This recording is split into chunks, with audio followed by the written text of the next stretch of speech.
ओम नमः शिवाय, जय श्री राम, हर हर महादेव। 15 तारीख को यानी 15 अप्रैल को श्री सिद्धि विष्णु शक्ति धाम में आध्यात्मिक मीटिंग है जो कि ऑफलाइन होगी यानी दरबार पर होगी। इस मीटिंग का मेन उद्देश्य आपको सेल्फ डिपेंड बनाना है कि आप खुद सेल्फ डिपेंड होकर अपने और अपने परिवार की सुरक्षा कर पाएं। बहुत ज़्यादा आप देख रहे हैं तंत्र हो रहा है, नेगेटिविटी पकड़ रही है, भूत प्रेत वाले जगह जगह हर गद्दियों पर दरबारों में लोग झूम रहे हैं। ठीक करने वाले लोगों की संख्या बहुत कम है। तो इसका सबसे इम्पोर्टेंट सबसे मेन कारण होता है ज्ञान की कमी। कई लोग लूट रहे हैं, कई लोग परेशान कर रहे हैं, कई लोग धोखे में रखते हैं। अगर आपको ज्ञान है तो आप समझ सकते हैं कि आपकी दिक्कत क्या है। अगर आपको ये पता है कि आपकी दिक्कत क्या है तो आप इलाज करा सकते हैं, सही डॉक्टर से इलाज करा सकते हैं। अगर आपको ये पता है कि आपको बुखार है तो वो 3 दिन में चला जाएगा, सिर दर्द है तो आधे घंटे में चला जाएगा, टीबी है तो 6 महीने लगेंगे उसको। अधिकतर लोगों को ये ज्ञान नहीं होता कि उनको दिक्कत क्या है और कितना समय लगेगा। तो आज मैं आपको बताने जा रहा हूँ कि जो 15 तारीख को हमारी आध्यात्मिक मीटिंग होने वाली है, जो धाम पर होगी, सुबह 10 बजे बच्चों को पहुँचना है। जिन्होंने नाम लिखवा लिया है और जो लिखवाना चाहते हैं वो दरबार के नंबर पर व्हाट्सअप कर दें 9625656396 पर। तो हम चर्चा करेंगे, आज बहुत ही इंपॉर्टेंट विषय है और विषय जो है ये है 15 अप्रैल 2026 आध्यात्मिक मीटिंग के विषय में बात करने वाले हैं। जो महत्वपूर्ण टॉपिक हम कवर करेंगे प्रैक्टिकली वो आपको बता रहा हूँ। और एक और चीज़, कई बच्चों ने बोला कि गुरुजी इस मीटिंग में केवल वही बच्चे आ सकते हैं जो गद्दी लगा रहे हैं। हर व्यक्ति आ सकता है। इसमें आपको सिखाया जाएगा, गद्दी लगाना ना लगाना ये आपकी इच्छा है, पर आपको सीखने का मौका जरूर मिलेगा। आप सीख सकते हो कि कैसे दूसरों को फायदा दे सकते हैं, कैसे सिचुएशन को हैंडल कर सकते हैं। इन फ्यूचर अगर आप गद्दी लगाते हैं तो कैसे खुद की सुरक्षा कर सकते हैं। तो अभी हम जो इसमें सीखेंगे, यानी कि जो 15 तारीख को हमारी क्लास है बुधवार को, उसमें गद्दी कैसे लगाएं, गद्दी में कौन से देवता कार्य करते हैं, गद्दी के परहेज क्या होते हैं, गद्दी की सुरक्षा क्या होती है, गद्दी बांध तो नहीं दिए। कई बच्चों की दिक्कत होती है कि गद्दी बांध देते, कई जो है तांत्रिक गद्दी बांध देते हैं।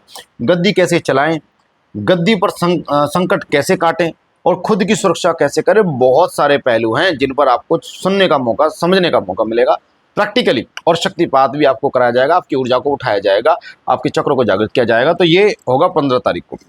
तो गद्दी कैसे लगाएं, बहुत सारे लोगों को बेटा मैंने देखा है दरबार में आए दिन बच्चे आते हैं, जो संडे के दिन दरबार लगता है तो उनको गद्दी दे दी जाती है।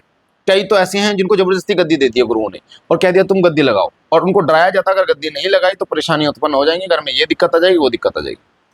अभी संडे को एक बच्ची आई, मैं नाम नहीं लूंगा, एक बच्ची को गद्दी जबरदस्ती दे दी गई। जबरदस्ती देने के बाद उससे बोले गद्दी चला, उसके बाद उसके घर में संकट है, परेशान है वो।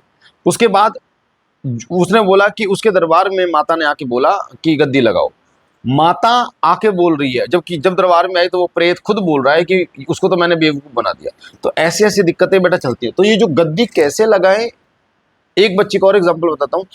बच्ची हमारे पास आई थी, उसने बोला कि हम गुरु ने हमें गद्दी दे दी। हमने पूछा कि गुरु जी कैसे गद्दी चलानी है, तो उन्होंने बोला कि तुझे कुछ नहीं करना, माता आएगी और अपने आप माता करेगी।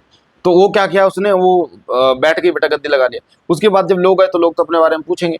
तो जब वो खेलना तो शुरू हो गई, यानी सिर तो हिलाना शुरू कर दिया उसने, पर वो कुछ बता नहीं पाई।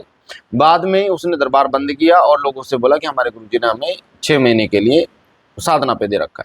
तो ऐसी ऐसी दिक्कतें लोगों को आती है, जब ज्ञान नहीं होता तब दिक्कतें होती हैं। तो जो गद्दी कैसे लगाएं इसके विषय में पूरी जानकारी अगर आपको है तो आप गद्दी लगा सकते हो, गद्दी चला सकते हो। गद्दी लगाना कोई बड़ी बात नहीं है, गद्दी को बनाए रखना बहुत बड़ी बात है कि आप लोगों का कल्याण कर पा रहे हैं। गद्दी कभी भी लालच के लिए नहीं लगती, लोगों को कल्याण के लिए लगती है। अगर आप एक दिन दे सकें चाहे लोगों के लिए कल्याण के लिए, उसके लिए गद्दी लगती है, चाहे 7 दिन दे। आप ये सोचें कि दरबार लगाकर गद्दी लगाकर आप करोड़पति बन जाएंगे या आप इसको बिजनेस बना लेंगे, तो ये बिल्कुल भी आपके लिए नहीं है। आप बर्बाद हो जाओगे, परेशान हो जाओगे, कमाना खाना भी आप भूल जाओगे। ठीक है, तो केवल गद्दी और दरबार लोग कल्याण के लिए होता है, लोगों की सेवा के लिए होता है, जो प्रभु ने, भगवती ने या गुरु भगवान ने आपको दिया। तो दरबार गद्दी कैसे लगाएं बहुत सारे लोगों को नहीं पता। बहुत सारे लोगों की गद्दियां बंद हो गई है। दरबार में आए दिन लोग आते हैं और कहते हैं कि गुरुजी हमारी गद्दी बांध दी गई है, हमारे गुरु ने बांध दी गई है। पहले गद्दी अच्छी चलती थी, अब गद्दी नहीं चलती, संगत आती थी, अब नहीं आती, बहुत सारी चीज। गद्दी में कौन से देवता कार्य करती है, कई तो ऐसे लोग जिन्होंने मेरे से पूछा नहीं वीडियो कॉलिंग पे, और वो कह रहे हैं गद्दी लगा रहे हैं, वो लोगों का काम भी बन रहा है, और उनका कहना है कि हमारे घर में कौन से देवता काम कर रहे हैं, मेरी गद्दी पे कौन से देवता का, उनको ज्ञान ही नहीं है। तो ये इंपॉर्टेंट कार्य जो है ये आपको बताया जाएगा कि कैसे देवता कार्य करते हैं। कई लोग गद्दी के परहेज नहीं करते हैं। परहेज क्या होते हैं बेटा, गद्दी कोई बच्चों का खेल नहीं होता। जब आप गद्दी चलाते हैं तो उसके परहेज बड़े इंपॉर्टेंट होते हैं। जो देवता है वो कार्य करता है, तत्काल कार्य करता है, आपके एक कहने पे काम करेगा, पर आपको परहेज करने पड़ेंगे। वो परहेज के विषय में आपको बताया जाएगा। गद्दी की सुरक्षा कैसे करे। कई लोग कहते हैं मेरी गद्दी बांध दी है गुरुजी, उसने गद्दी बांध दी है। तो ऐसा क्या आपको बताया जाएगा, ऐसा ज्ञान आपको बताया जाएगा जिससे आपकी गद्दी कोई बांध ही नहीं सकेगा। गद्दी ठीक है बिल्कुल भी कैसे चलाएं गद्दी, ये विषय में आपको बताया जाएगा। गद्दी पर संकट कैसे काटे, कोई भी भूत है, प्रेत है, जिन्न है, मशान है, कोई आपके कोई संकट वाला व्यक्ति आपके पास आ रहा है, कैसे उसके संकट को आपको काटना है, उतारा कैसे करना है, या अरदास कैसे लगानी है, धोने पे संकट को कैसे बांधना है, नारियल में कैसे कैद करना है, ये सब चीज़ें आपको बताई जाएगी जो कि आपकी सुरक्षा से जुड़ी होंगी, यानी आपको उससे कोई दिक्कत नहीं होगी। ये चीज़ें आपको सिखाई जाएंगी। खुद की सुरक्षा का एक इम्पोर्टेंट पहलू होता है। अगर आप खुद सुरक्षित नहीं हो तो आप किसी और को सुरक्षित नहीं कर सकते। अगर आप खुद परेशानी में हो तो आप किसी अन्य व्यक्ति को परेशानी से नहीं उबार सकते बेटा। तो श्री सिद्धपीठ शिव शक्ति धाम से ही ये पहली पहल हमने शुरू करी है। आपको कोई भी व्यक्ति ऐसा नहीं मिलेगा जो इस प्रकार से आपको सिखाता हो, प्रैक्टिकली कर करके आपको दिखाता हो। पर श्री सिद्धपीठ शक्ति धाम में पहली बार हमने ये पहल शुरू करी ताकि लोगों को जागृति के लिए लोग सीख पाएँ।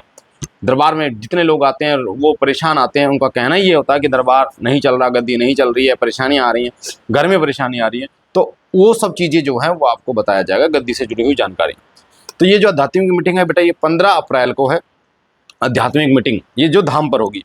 सेम जानकारी आपको, जो लोग नहीं आ सकते, कई बच्चे कहते हैं गुरुजी हम नहीं आ सकते धाम पर, तो हम कैसे इस जानकारी को प्राप्त करें, कैसे सीखें। तो आप ऑनलाइन मीटिंग हमारी होगी 30 तारीख को, 30 अप्रैल को। 15 अप्रैल को धाम पर होगी ऑफलाइन, और ऑनलाइन होगी 30 अप्रैल को। तो 30 अप्रैल को आप जुड़ सकते हैं, व्हाट्सअप कर सकते हैं। दरबार का नंबर मैंने आपको बता रखा है 9625656396 पर आप व्हाट्सअप करें। मैं आपको लिख भी देता हूँ ताकि नंबर जो है वो आपके सामने हो। इस नंबर पर आपको व्हाट्सअप करना है, यानी कि 15 अप्रैल, ये जो 15 अप्रैल है धाम पर होगी मीटिंग, और 30 अप्रैल को ये होगी ऑनलाइन मीटिंग। ठीक है, अब इसके लिए आपको क्या करना है, दोनों मीटिंग में जुड़ने के लिए आपको दरबार के नंबर पर व्हाट्सअप करना है 9625656396 पर। ठीक है, और जो बच्चे ऑलरेडी इस मीटिंग में जुड़े हैं उनको 15 तारीख को जो बुधवार को आना है, वो सुबह 10 बजे तक उनको आ जाना है। सुबह 10 बजे तक एक डायरी और पेन लेके आना है। ठीक है, और बाबा जी के लिए जो भी प्रसाद वो लेके आए। ठीक है, ये जो मीटिंग होगी अब 30 अप्रैल को, हर 2 से 3 महीने से हमारी ये मीटिंग चल रही है, आप यूट्यूब पर देख सकते हो चैनल पे। 30 अप्रैल को जो हमारी मीटिंग होती है गूगल मीट पे होती है, गूगल मीट। इसमें आपको टेंशन लेने की जरूरत नहीं होती, केवल आपको हम व्हाट्सअप पे एक लिंक भेजते हैं, उसको आपको व्हाट्सअप मतलब ऑन करना होता है और आप जुड़ जाते हैं आसानी से। उसके बाद पूरी मीटिंग आप ज्वाइन करते हैं। ये जो ऑनलाइन मीटिंग चलती है बेटा, ऑनलाइन ये चलती है हमारी शाम को, चलती है 6 बजे से लेकर 11 बजे तक, ये चलती है 6 बजे से लेकर 11 बजे तक रात को चलती है मीटिंग। एक एक चीज़ें प्रैक्टिकल कराई जाती है, शक्तिपात भी ऑनलाइन आपको कराया जाता है, एक एक चीज़ सीखने का आपको मौका मिलता है। तो आप व्हाट्सअप कर सकते हैं, फटाफट जुड़ जाइए ताकि आप इन चीज़ों को सीख सके बेटा। कोई भी व्यक्ति सीख सकता है दरबार में आकर भी और ऑनलाइन भी, चाहे वो किसी भी दरबार का हो, हमें इससे कोई लेना देना नहीं है मेरे बच्चा, हमें सिखाने से मतलब। ठीक है, जय श्री राम।